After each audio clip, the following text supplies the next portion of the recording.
Hello everybody, this is Greg. I always say that, but anyway, because it is me, I guess, so that's why I say it. I want to show you guys a really cool thing here called a gyroscope. As you see, wonderful, wonderful gyroscope. And I used to have one of these when I was back in 7th grade. And what I did was that I broke it accidentally because I fell on it because I had it in my, what do you call it, those pouch thingies that you have. I can't say the name of it. But anyway, so what happens is, like, I had one of those little pouch thingies and I was in there and I went to go to school one day. That was the coolest experiment ever, the whole thing with the gyroscope. And it, well, it broke. But, so I got one. Got one from the Hall of Science. And this is so cool. It's one of my favorite experiments. And I just wanted to put it here, just like our microgreens right here. And our microgreens are, have all different things we've been doing. Usually at the site of most of my stories and things. But I just wanted to share that with quick. I was going to show you this gyroscope. So I have a little pedestal thing here. And what I'm going to do is I'm just going to go ahead and just pull the gyroscope things right here. And then show you the rigidity in space. Boom! Rigidity in space. Feel that motion. Boo boo.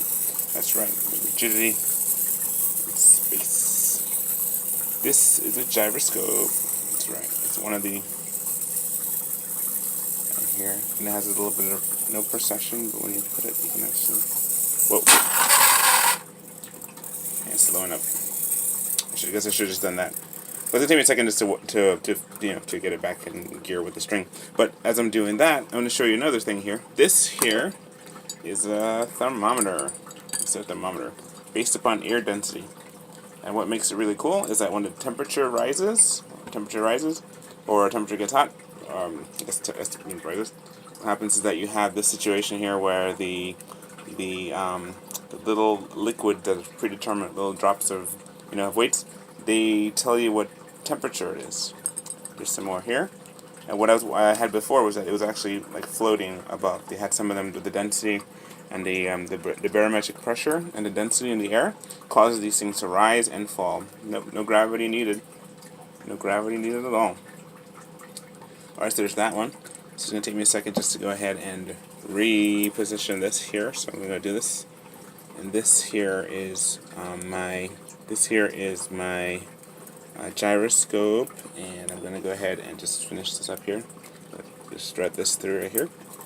Put this jammy right back in so you can see it, ladies and gentlemen. This is gotta thread it through the needle. Thread it through the needle. Thread it through the needle. Thread it through the needle. Okay, so here it goes. This here, for some reason, it just doesn't want to go in. Okay, good, it's in. Now that it's in, I'm gonna go ahead and, oh goodness.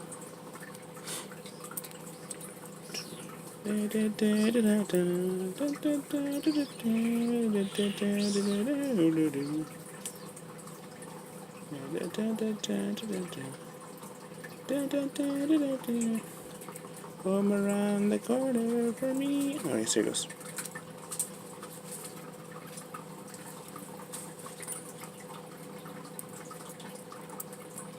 Gyroscope. Here's my gyroscope, and so this time I'm going to do it again. Okay, so when I pull it, it's going to go counterclockwise, the blade, the spin wheel.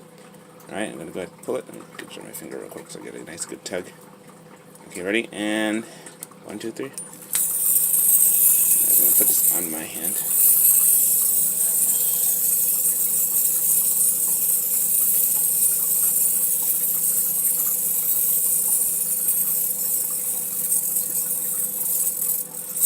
There's too much friction. There's too much friction on my gyro. Because otherwise it's like it doesn't, what's that word? It doesn't stay up for long. I might have to put like some kind of something in it just to keep it from going or slowing down. Put some WD-40 or something. I'll be back in a moment. Hey everybody. Okay, so now I have this here. And when I pull the string this time, it's going to be going clockwise. Like that's with the clock like this. This is with the clock. So I'm going to go ahead and pull the string on my gyroscope. Okay, here we go. 1, 2, 3, and let's engage sublight speed. There we go. Ready? 1, 2. Hold it good. 1, 2, 3.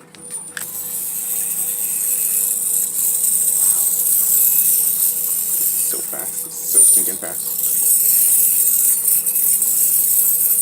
Whoa! Fell in the grass, y'all. It fell into the microgreens. Ow. 1 second. Alright, so here we go again. And this is attempt number 3. And what happens, I have it around my finger. This right here.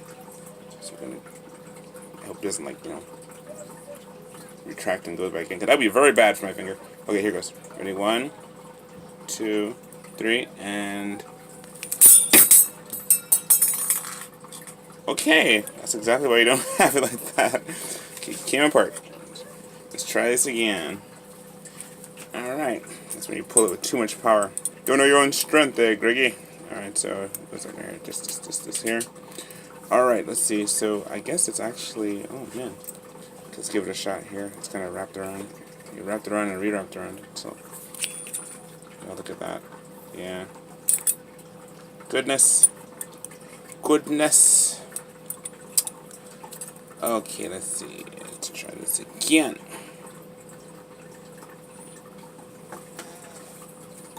Right there. And this wheel right here. And we're going to put it back inside this thing right there. And okay, we're going to have this there. Gyroscope back in its place. Gyroscope is on this spindle. And we're going to spin that spindle here. That's what we're going to do. Okay, trying to pull it too much. Ready? 1, 2, 3, and... You hear it. I'm trying to see if I can balance on the string. I don't think I pulled it hard enough. But there it goes with the procession. And it... Ooh, there you go. Hello everyone. Hi, this is Greg. I just wanted to say a couple things about last night's meeting and how it went. It was a really good. We had many conversations about many things. And I wanted to just kind of like talk about some of the events and some of the things that we talked about really quickly. I'm here in my car, and I don't have the kids with me, so I'm actually, have a moment just to be able to share. And pretty much I want to just talk about constantly progressing forward. I wanted to say that back in, I have a couple points here, just some of the things we talked about. But in 2015, I came to understand about the whole flat Earth and that the Earth is not a globe, and that we were able to like just start looking into things and realizing that how things work on this flat Earth, and just checking it in terms of science and how that works. It's pretty much just one of those things where the more you look into it, the more you begin to realize that the science has been lying to us. Number 2 is this ties into my whole take with biblical cosmology. We can say that the Earth, according to the scriptures, the Bible says the Earth is fixed. It's fixed. It's unmovable. Many times in scriptures, about 200 verses that talk about the Earth and how it's the sun doesn't move as well as, but the sun moves as well as the sun, moon, and stars, they move, whereas the Earth is fixed and it doesn't move. The Earth is at rest. The Earth stays still. Also, it mentions also number 2. How accordingly also the number 2, how the sun, moon, and stars they move and they can even be stopped, as it says in Joshua in chapter 10. Able to be stopped. It also talks about the bottomless pit. The Bible talks about that, and how the bottomless pit itself would be something that doesn't quite work on a globe, because if you have a globe and you have, let's say, a bottomless pit, at any point, it's gonna come out the other side.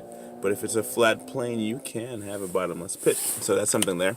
Next one is let's see, all the stars fall to the earth. We talked about that in the Revelation, and how all the stars will fall, and that also that the devil himself will be cast out of heaven, because his time is short, and he'll take a third of the stars with him, as well as all the stars will fall, and everyone will fall to the earth. And I've mentioned this several times in my videos that when you have something like the stars falling down, and you have it where one star is big enough to, quote unquote, according to conventional science, one star is bigger than everything. For it to be seen from our distance, that'd be bigger than our whole solar system, quote unquote, in a heliocentric model. And so what happens if one star falls in, it would just engulf, eat the whole everything. So if one did it, so according to the Bible, all the stars fallen. And another one too is about number 5, the New Jerusalem only works on a flat Earth, about 1,500 miles, 1,500 mile city. That's the same in length as in width as in height. So that forms a cube. Some people say it could be a pyramid, but I don't think so. More or less, it's a square, a giant cube city, and that would rest very nicely and very gently on a flat plane, which I already did a video on, and I showed the videos of that. The next one also, a Tower of Babel, the fact that you're trying to reach up to God, makes sense on the flat earth. Showing Jesus all the kingdoms of the earth, that's at point 7. Showing Jesus all the kingdoms of the earth from a high mountain works on a flat earth. That works because you can't really see the whole world or show all the kingdoms of the world if you are on a ball. That doesn't make quite sense. You would only be able to see, so far. And even the globe math does not work. It does not work. It just doesn't work. It just doesn't work. Because when you put it into power, it doesn't quite work out. But we have a lot of equations and mathematics to try and trick us into believing stuff. So I'll also talk about our next Flat Earth meeting was going to be April 8th, 2019, the same place that we had before. Some of the conversation we also talked about was regarding those some of the things that I was just kind of talking about there in terms of the flat Earth belief. Here's something we talked about: sulfur hexafluoride, which obeys the properties of matter. It functions like a fluid, an odorless, sightless fluid, like almost like helium. It functions as a fluid, and you can actually pour it as opposed to helium. It'll float up.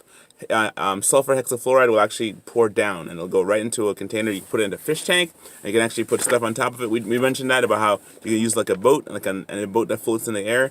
It's quite amazing, and that you can actually take it in a cup and pour it into that boat that floats in the water, and it will sink, and you can actually take it and just pour it out and all that. And what will happen is that you'll have a situation where it's like a fluid. As opposite to helium, if you take helium and put it into your breath, your voice goes high.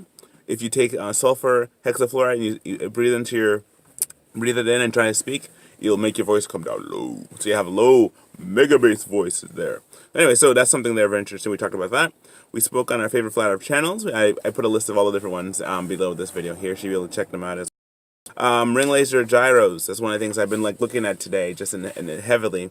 One of the things I talked about in the movie behind the curve, it talked about how there's an aspect of like where they had the ring laser gyro, and they found that there was a 15-degree drift to it.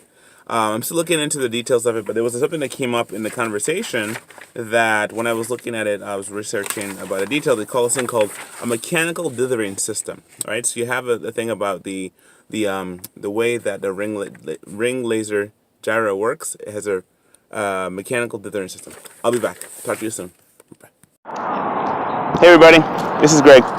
And so pretty much just want to say a couple things. I kind of say the same thing whenever I start, but that's beside the point. Okay, I pretty much I was really excited about how this thing turned out with regards to my first meeting. I had 2 new people attend, and it was really cool just to be able to see them and talk with them. We got talking into the whole thing about like ring lasers, and I spent like a good portion of time trying to work on and understand better what the ring laser is. There's actually this thing.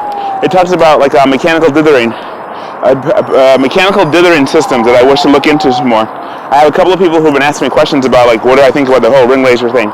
Well, there's an aspect of the Michelson-Morley experiment where it's like you have it where there is this thing where they found out that they were trying to see that by shooting, I guess, a laser, or having a light beam be.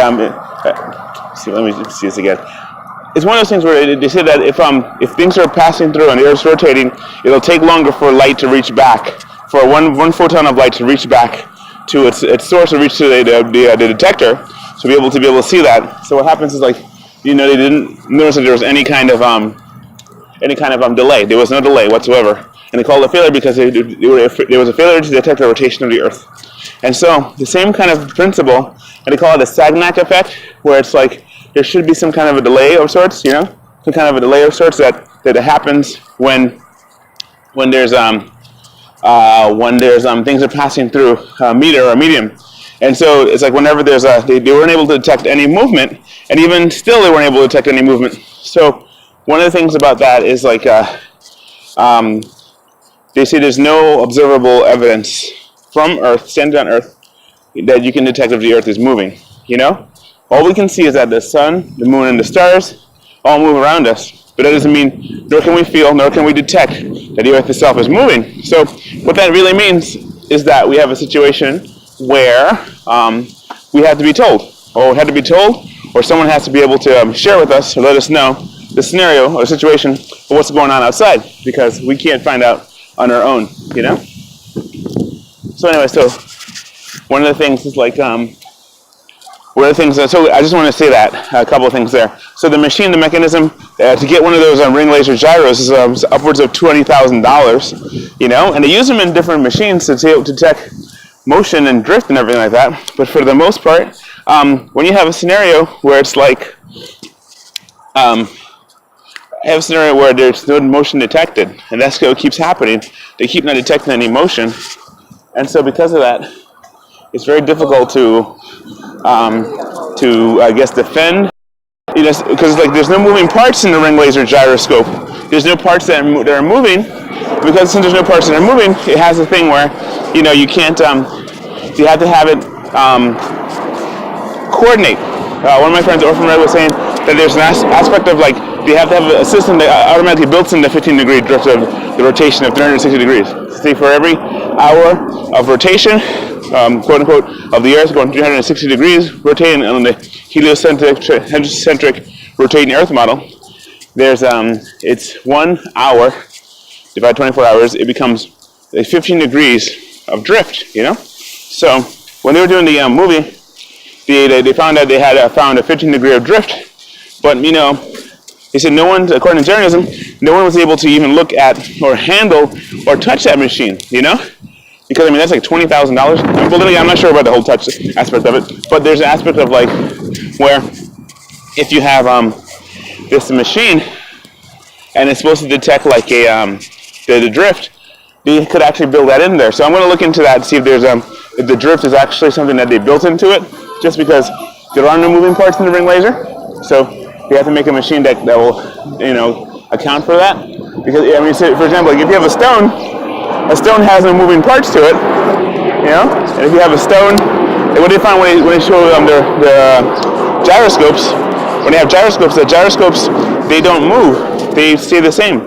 And it's like because they maintain the rigidity in space, so they don't like move at all. So they always maintain their orientation no matter what happens to them. That's supposed to be really good for airplanes. But now this ring laser gyroscope has that aspect of it will move at 15 degrees. Now, is that 15 degrees to compensate? But maybe that's where all the mechanisms are coming in. But I gotta look more into that. So that's what I wanted to share with you, real quick. All right, so I'm walking to lunch right now, enjoying this daylight savings time. Talk to you soon. All right, bye.